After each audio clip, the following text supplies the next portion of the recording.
नमस्कार। आप देख रहे हैं बुलेटिन 56। मैं हूं पारुल। उपस्थित हूं हिंदी साहित्य जगत की सभी ताजा खबरें लेकर। तो आइए शुरुआत करते हैं मुख्य खबरों से। महात्मा ज्योतिबा फुले की 200वीं जयंती मनाई गई। प्रगतिशील लेखक संघ के 90 वर्ष हुए। कई शहरों में आयोजन। महापंडित राहुल सांस्कृत्यायन को याद किया लेखकों ने। हिंदी के दो कवियों को सांप्रदायिक कवि कहे जाने की तीखी निंदा। युवा कवित्री रूपम मिश्र की एक कविता को लेकर एफआईआर। जनवादी लेखक संघ के सम्मेलन में युद्ध के खिलाफ लेखकों को एकजुट करने की अपील।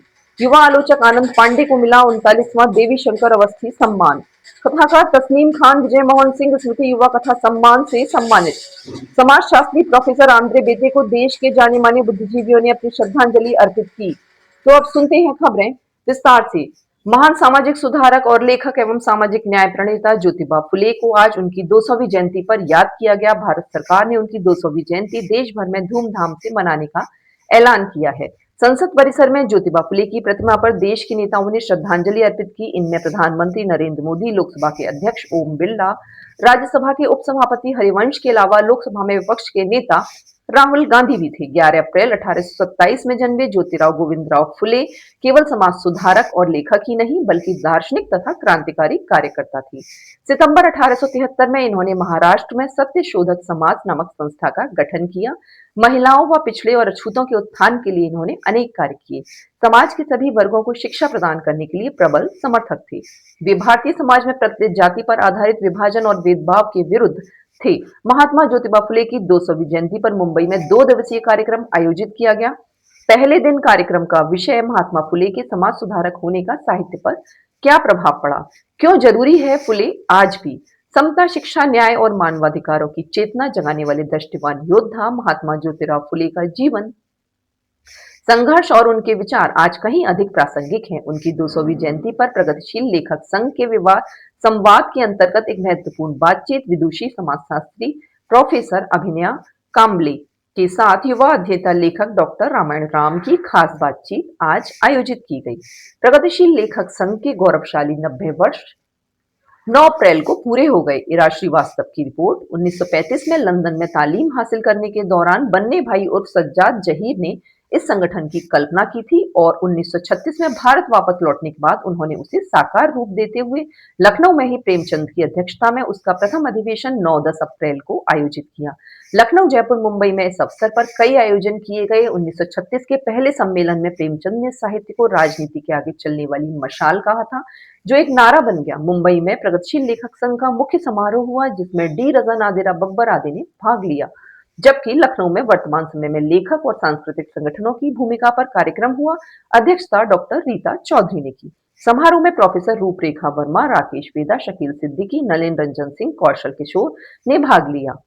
महापंडित राहुल सांस्कृत्यायन की 133वीं जयंती 9 अप्रैल को दिल्ली में मनाई गई। कार्यक्रम का विषय ज्ञान संरक्षण की चुनौतियां रहा। इसमें मुख्य वक्तव्य प्रोफेसर मणिंद्रनाथ ठाकुर द्वारा दिया गया। विशिष्ट वक्तव्य श्री अशोक कुमार पांडे ने दिया, जबकि विषय प्रवेश डॉक्टर मृत्युंजय ने। अध्यक्षता प्रोफेसर सलिल मिश्र एवं संचालन डॉक्टर जगन्नाथ दुबे द्वारा दिया गया। हिंदी के वरिष्ठ कवि असद जैदी और युवा कवि अदनान कफील दरवेश को मुस्लिम कवि कही जाने की लेखकों ने तीखी निंदा की है। उनका कहना है कि लेखक को धर्म के आधार पर बांटना सांप्रदायिक दृष्टि है। गौरतलब है कि हिंदवी से जुड़े युवा कवि अविनाश मिश्र की इस दृष्टि के कारण इतना विवाद बढ़ गया कि उनको नौकरी से निकाले जाने की कुछ लोगों ने मांग की। इस घटना का भी लोगों ने विरोध किया और कहा कि किसी की नौकरी खाने का अभियान नहीं चलाया जाना चाहिए। श्री मिश्र ने कथाकार आनंद हर्षल पर अश्लील टिप्पणी की, जिसकी लोगों ने बड़ी निंदा की। हिंदी की युवा कवित्री एवं जन सरोकार मंच से जुड़ी रूपम मिश्र की एक कविता को लेकर इतना तीखा विवाद हुआ कि उनकी कविता के खिलाफ इलाहाबाद के अंबेडकरवादी वकीलों ने एफआईआर दर्ज करवा दी। रूपम मिश्र पर आरोप है कि उन्होंने संविधान निर्माता बाबा साहेब को लेकर अपनी कविता में जातिसूचक शब्द का इस्तेमाल किया। इससे पहले जन सरोकार मंच के विशेष ब्रजेश यादव ने भी रूपम पर शाब्दिक हमले किए, जिसके कारण उन्हें संगठन से निकाल दिया गया। हिंदी के लेखकों ने रूपम मिश्र का बचाव करते हुए कहा कि उस कविता में कोई आपत्तिजनक बात नहीं और एफआईआर करवाना हास्यास्पद है। जनवादी लेखक संघ ने युद्ध के खिलाफ लेखकों को एकजुट होने और रचना में अपने समय को दर्ज करने का आह्वान किया है। जनवादी लेखक संघ के 10वें दिल्ली सम्मेलन में यह आह्वान किया गया।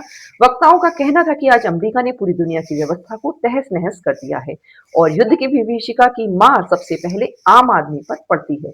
ऐसे में लेखकों का दायित्व और कर्तव्य बढ़ जाता है, इसलिए उन्हें अपने समय का सच अपनी रचना में जरूर दर्ज करना चाहिए। प्रसिद्ध इतिहासकार उमा चक्रवर्ती, दिल्ली विश्वविद्यालय शिक्षक संघ की पूर्व अध्यक्ष नंदिता नारायण, शाश्वती मजूमदार, वयोवृद्ध कवि इकबाल रब्बी, प्रसिद्ध लेखक एवं समयांतर के संपादक पंकज विष्ट, जनवादी लेखक संघ के अध्यक्ष चंचल चौहान, महासचिव नलिन रंजन सिंह समेत कई लेखकों ने सम्मेलन को संबोधित किया। 4 सत्रों में आयोजित समारोह में वक्ताओं का यह भी कहना था कि हर सत्ता का चरित्र दमनकारी होता है। हमने अपने देश में आपातकाल देखा और उस आपातकाल का विरोध करने वाली शक्तियां जब सत्ता में आई तो उन्होंने खुद अघोषित आपातकाल लगा दिया। इसलिए लेखकों की जिम्मेदारी अधिक हो जाती है। दुनिया में हर समय लेखकों ने दमन, अन्याय, अत्याचार का विरोध किया। आज उसकी जरूरत बढ़ गई है। समारोह के अंत में काव्य पाठ भी हुआ, जिसमें इकबाल रब्बी, मदन कश्यप, बली सिंह, राकेश रेणु, राधेश्याम तिवारी, संजीव कौशल, अंजुमन आरा, अर्चना लाड समेत कई लोगों ने भाग लिया। हिंदी के युवा आलोचक आनंद पांडे को गद्य दिनों 39वें देवी शंकर अवस्थी सम्मान से विभूषित किया गया। साहित्य अकादमी सभागार में सर्वश्री अशोक वाजपेयी, मृदुला गर्ग, पुरुषोत्तम अग्रवाल और अभय कुमार दुबे ने श्री पांडे को उनकी किताब आशंकाओं के द्वीप में लघु मानव पर पुरस्कार दिया गया। यह किताब विजय देवनारायण शाही पर केंद्रित है। उत्तर प्रदेश के अम्बेडकर जिले में जन्मे श्री पांडे ने इलाहाबाद और जवाहरलाल नेहरू से शिक्षा प्राप्त की और वे इन दिनों पुणे में राष्ट्रीय रक्षा अकादमी में हिंदी के सहायक प्रोफेसर पद पर कार्यरत हैं।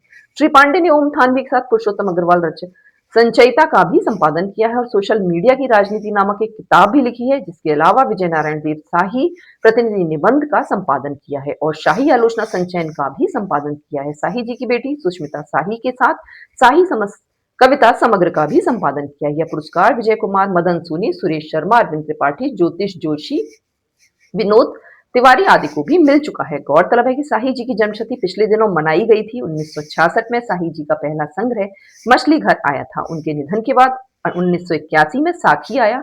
वे अंग्रेजी के प्रोफेसर थे और हिंदी के बड़े विद्वान थे।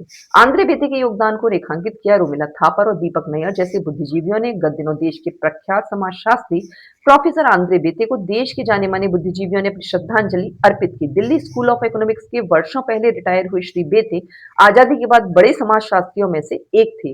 प्रोफेसर AR देसाई, योगेंद्र सिंह, श्यामा चरण दुबे की श्रेणी में उनका नाम लिया जाता है। वयोवृद्ध इतिहासकार प्रोफेसर रोमिला थापर ने उनकी स्मृति में स्मारक संबोधन दिया। उसका विषय प्रोफेसर आंद्रे बेते को याद करना, जीवन विद्वता और विरासत था।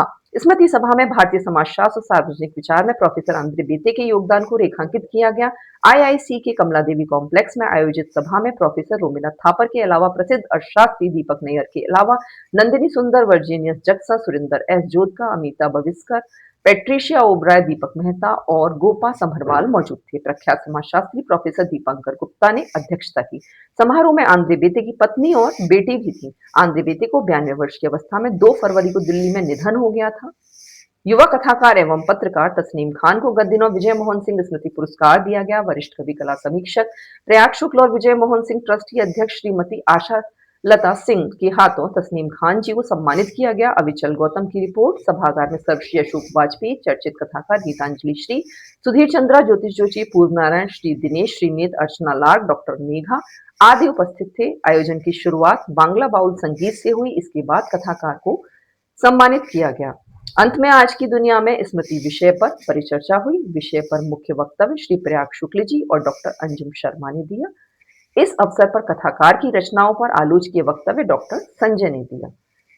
ट्रस्ट की बोर्ड मेंबर श्रीमती स्मिता सिंह ने आयोजन में स्मारिका के रूप में सभी अतिथियों को अपनी पेंटिंग भेंट की।